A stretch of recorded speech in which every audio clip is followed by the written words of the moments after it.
What's up, guys? Well, it's been a little while since I made a video. Just been busy as hell, working at Brinks like crazy and trying to get stuff rolling on the ball here for the upcoming season. A lot of you guys are putting out videos already, mowing, and I'm jealous as hell because I want to mow. I'm going through withdrawals. I might need to take some medication to get me through. But yeah, so we had some 50s or high 40s, low 50s days here over the past two and a half weeks, and then it dropped right back down to 30 again, or 20s, and it's all over the damn place. I'm hoping we get through it and I can get to mowing soon. I got all kinds of other work scheduled lined up, but I can't touch any of it yet.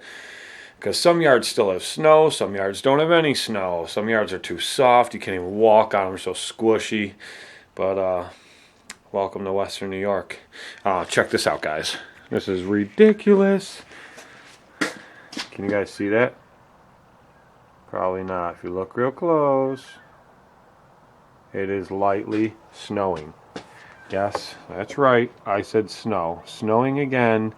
It did some yesterday and the day before. Nothing is accumulated to anything. You see it falling a little bit on the truck there. But yeah, so this is what it keeps doing. So, needless to say, I'm not mowing like a lot of you guys are. And I'm extremely jealous, and I wish I was. But, at the same time, in between the days I'm working at Brinks, it's giving me time to play catch up. That truck is ready to go. I haven't had to do anything to that. I'm going to pull the front tires off it and just look at the brakes just to make sure they're okay. No sense starting off a season with brakes that are going to take a crap a month into the season. So I'm going to pull them off, make sure okay, which I think they are. But just to check. Oh yeah, I told you guys I was ripping the running boards off. I don't know if I showed that on a video or not yet after I put these new decals on. But I did tear those running boards off, which they are laying right there underneath the plow. Yep, they're gone. I like it much better. And these are the tires I went with, guys. So, look at these meaty bastards. See if I can zoom you in here. Look at those things. Look at that pattern. Yep. That's very nice. They have the cutout grooves. They're called rock slingers. And they will throw the rocks right out so rocks don't get stuck in there. Right in those grooves. Instead of going straight in, they're angled cuts. It's hard to see, but what they are, see if I can get you a view here. They're Hankook Dynapro ATMs, and they are beefy. That is pretty thick. I'm wearing gloves here, but that's thick, meaty tires. But yeah, so I put 6 of those on. I ordered them online, and I took them to a buddy's house and that has a tire machine, and we mounted and balanced them. If you know anything about balancing tires, each one of these tires took anywhere from 3/4 of an ounce to 1.25 ounces on each tire. That's it. That's all it took as far as weight to balance. Which, when you're balancing a tire, if you start to get up around 3 ounces of weight, it's a screwed up tire, and you should probably take them back and get your money back. I've seen tires that don't even balance, to be honest with you. They're garbage. But these balanced out pretty good. So, yeah, I like them. They're nice tires. I've already had a couple of people say to me, why did you put an all-season, all-terrain tire on a truck that you run pretty much only in the summer? I'll tell you why. My plan is I want to be able to still be able to drive this truck year-round instead of just in the summertime if I need to. And this past winter, I couldn't drive it at all. The tires were horrible. They were bald, and they had some of the tires were all right. They had regular tread on. They're just garbage. For a 1-ton truck, as heavy as this truck is, the ass end is still light. So if you don't have meat on them tires, you ain't going nowhere. But, and I got a really good deal on them. So, I found all different reviews. One one site had 490 something reviews, and over 470 of them were between 4 and 5 stars. So they obviously can't be bad tires. Years ago, Hankook used to make a tire, and they were garbage, made in Japan, Korea, something like that. I think they were made in Korea. You know what? Let me see if I can look on here, and I'll tell you right now, because they usually say, yep, made in Korea. They're extra load rated, made in Korea, and they used to make garbage tires, used to fall apart. So I stayed away from them for years. But as of the last few years, they've had extremely high reviews. They've gone more towards a light SUV to a heavy-duty truck tire. They specialize in that more, and like I said, their reviews have been phenomenal. So for the price I got on them, I'll give them a shot. They're people are saying on average, a little bit of off-road versus highway use, and 90% highway use are getting anywhere from 50 to 60,000 miles out of them. And last year I put just under 10,000 miles on this truck for an entire season. And this truck was constantly moving. I just do a lot of local stuff. So if I can get even 50,000 out of them, that's 5 years, man. 5 years out of a set of tires, I ain't going to complain at all. But yeah, they'll do the job. So today I had to go renew my business insurance for the year. I switched companies. The other company shafted me. Guys, watch out when you're doing business insurance. You know what? I have you guys on this little clip here. And I'll clip you in a minute. Watch out when you're doing your business insurance, guys. I had the same company for the last couple of years that I thought was a good company. And when you have business insurance, they'll call you once a year and give you a survey. They want to know roughly how much did you make last year, how many employees do you have, do you work at levels, anything above 12 or 15 feet, do you snowplow, do you, all different kinds of stuff. So they want to know, and they rate your insurance on that. Well, I told them that, I answer all their questions. I was honest, do everything the right way.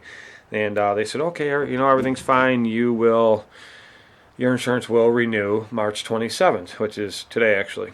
And I said, okay. And 2 weeks later, I get a letter in the mail saying they're canceling me out. Apparently, this company doesn't cover snow plowing.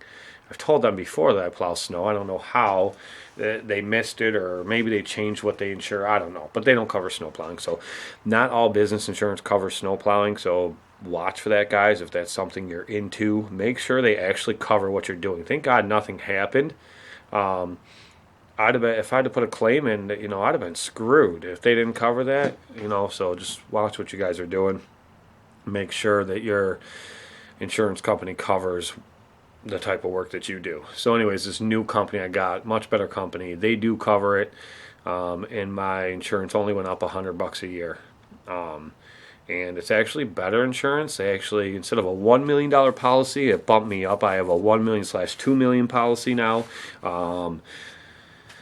This one, the insurance I had was just for the business. It was just for if something happened, a rock come out of one of my mowers and damage someone's property, something, it would cover stuff like that. It didn't cover my mowers. It didn't cover my stick equipment. It didn't cover like basic hand tool stuff. It didn't cover any of that stuff. This new one does. So like I said, now this one covers my other stuff, like my mowers, my stick equipment, my blowers, basic hand tools that I keep on the trucks and the trailers. It covers stuff like that. Also covers snow plowing, plus it covers, or it's higher rates. So it's a $1 million, $2 million policy instead of just a $1 million. So I'm getting much better insurance and much more coverage for only $100 more. My insurance guy definitely come through on this one and hooked me up. So yeah. So I had to go do that today, and I got this new company. It went into effect today. And I just had to go sign the policy and pay for the entire year. That's this company, you got to pay for the entire year up front, just your first year. And then after that, then from your second year on, you can do it in monthly increments, or you can do it in all one lump sum, however you want to do it. But I like to pay that stuff all in one shot if I have the money available, just so it's done and I don't have to worry about it the rest of the year. But yeah, so anyways, guys, so I did that today, and the plan was to change the Pitman arm on the dually. I'm going to try to show you guys some shots here. I don't know how well this will work. I just went to grab my light, and it's dead, so I have it charging. There's the motor. This is a 95, guys, a 1995 Chevy 3500 dually. For any of you guys that haven't seen it in my videos before, that is a 454 big block. For any of you guys that don't know, what does that mean? That means it doesn't pass a gas station. That's what that means. This truck gets about 9 miles to the gallon, whether I'm pulling the trailer or just driving down the road. Some people say, why would you have something so bad? Well, it also has a 4L80E transmission, which in this year was one of the best transmissions you could get in a heavy-duty truck. And they came stock with either 410 or 373 gears in the rear end. This one was custom ordered from the factory with 456s. So, again, what does that mean? That means this truck will tear a house off its foundation. It's so much power, it's disgusting. But not very good gas mileage. But like I said, back to the fuel mileage thing. If this truck wasn't making me money, I wouldn't have the money to put the fuel in it. So before you guys start commenting and all that, I do just fine. I'm not worried about it. So yeah, you guys probably can't see this. This looks really dark in the camera as I'm looking at it. But under here you have your steering box. If you guys can see that, this is your steering box in here. And connected to it, you have this here is the Pitman arm. It connects the rack there, connects the bottom steering box there, and that has a little bit of wobbling back and forth. I don't know if you guys seen the drain pan under there. I'm changing the oil right now. There's a little bit of wobbling, a little bit of play in that, and so I need to change that out. I have pullers for everything under the sun. You see a bunch of different pullers down there in the toolbox. This here is a Pitman arm / tie rod puller. Gotta have it if you're doing that stuff. It makes it much easier. I will show you. Let's see here. I'll show you guys. This is the new Pitman arm. In case you guys couldn't see it under there, which you probably couldn't. But this is. You know what? I am gonna hook you guys up now. Let me see if I can clamp you guys. So you're not flopping all around. Clamp you guys on the edge of this over here somewhere. Hold on. Bear with me, guys. Bear with me.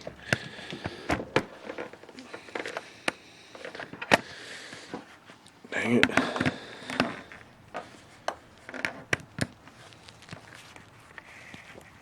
Stick with me, guys. Alright.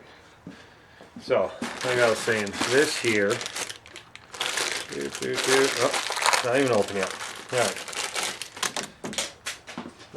That. Okay, this is the new Pitman arm. Okay, this end here goes on your rack. It's got this castle nut, cotter pin goes through it, which they don't even give you a new cotter pin with it. Good thing I have a ton of them. Oh yeah, they do. It's in there. So there's the cotter pin, new grease fitting. It'll screw into there. And then this end, see, it's gears, got teeth here. That goes onto your steering box, your gearbox, or yeah, steering box. So it goes on there. There's a shaft that comes down through here, and you'll hook over there. Let me show you. So this will actually be on the truck like that, okay? And this will slide over top of that like that, and that part of the puller will hit. Essentially, it's like that. It goes over like that, and this part of the puller will hit on there, but on this end. And you just hit this with the impact gun, and it pulls this right off. So, and it drops off. That's how you want to get off. You don't want to try to take it off by hand. You can do it. I've done it before with just a ratchet, and I believe I had a brake bar on it. It's a pain. It is definitely a pain. Much better to do it with an impact gun if you got one. Yeah, so it's oil change day in the dually. I changed the oil in the GMC about a week ago. Everybody has their own preference. These older trucks do not take synthetic. It is straight conventional motor oil, and that's all I run in it. 1030. I run regular 1030 Napa oil. Everyone has their own preference in oil. It's good oil. In my opinion, I've been running Napa and stuff for a long time. Never have an issue with it. But I run that, and I run the Napa Gold filters. They're made by Wix. If anybody knows anything about filters, oil, air, fuel, anything, Wix makes an awesome product. They make great filters. And I've never had an issue. I've cut open many of them just to look at them and see the difference in quality. I used to run Fram for years, nothing but Fram filters, and they were great up until a couple years ago when they sold out to Honeywell. If anybody knows what Honeywell is, Honeywell makes the old dial thermostats that are in your house, and new ones, now digital ones, but they're made 90% of their stuff is all made across seas. If you don't believe me, take a Fram oil filter, get a hacksaw, and cut that thing open. And when you pull it apart, it's going to be cardboard, glued together chunks of cardboard, and it literally like crumbles. A lot of people do make filters that are made out of cardboard material that are actually quality. They're actually one piece, and they're like seamed together. They're not just glued panels pressed together and glued. Them Fram filters are just junk, just garbage. They used to be the best in my opinion, but now they're garbage. I don't buy anything that's not Wick, or that's not made by Wix. And all of Napa's filters are Wix filters. So that's what I use, but stand by.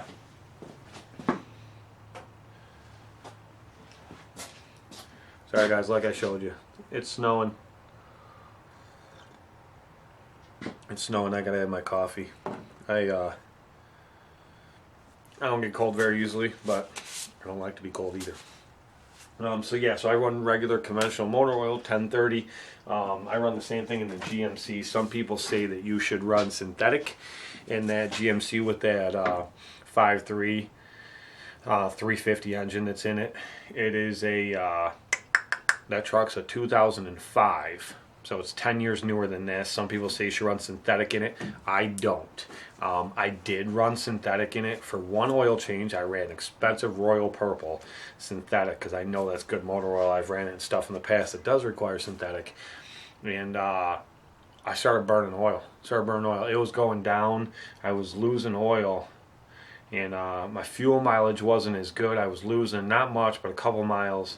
I noticed that was going down. I checked the oil, and it was low. I was burning some. I put more in.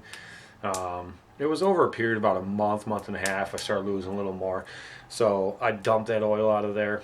And the next oil change, I put regular conventional oil in it again.